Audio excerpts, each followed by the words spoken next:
قبل أيام في سوريا الحبيبة. حوران ليست بالمحافظة التي تقبل الغدر أو الخيانة على هذا البلد العزيز. حوران معروفة بأصالتها وبعروبتها وبوطنيتها، وتاريخ حوران ماضي ومجيد بمواقفها المجيدة الوطنية.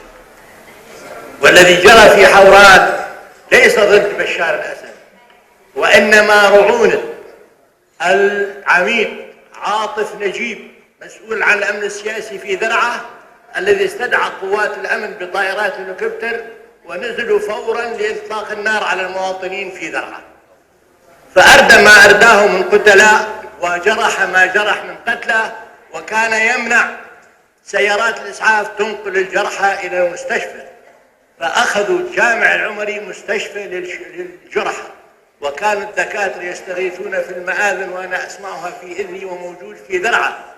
لذلك الحوارنة أوفياء ويحب الدكتور بشار وأبو الدكتور بشار لما قدموه لهذه المحافظة من خدمات اجتماعية واقتصادية. وحوران هي كانت الغالية الوحيدة على نفس المرحوم حافظ الأسد، وهي الغالية الوحيدة وأنا أعرف ذلك على نفس الدكتور بشار الأسد. ولا إنسان في سوريا يكره كلمة بشار الأسد، فالكل يحترم ويقدر موقف هذا الإنسان ومواقفه الشريفة، اجتماعية كانت أو سياسية، عربية كانت أو دولية. لذلك الحوارنة موصوفين بولائهم وبوطنيتهم وبإخلاصهم، ولكن يا للأسف الذي جر البلاد كلها فروع الأمن الموجودة في درعا الذي بدأت تقتل عن جنب طرف دون هوادة.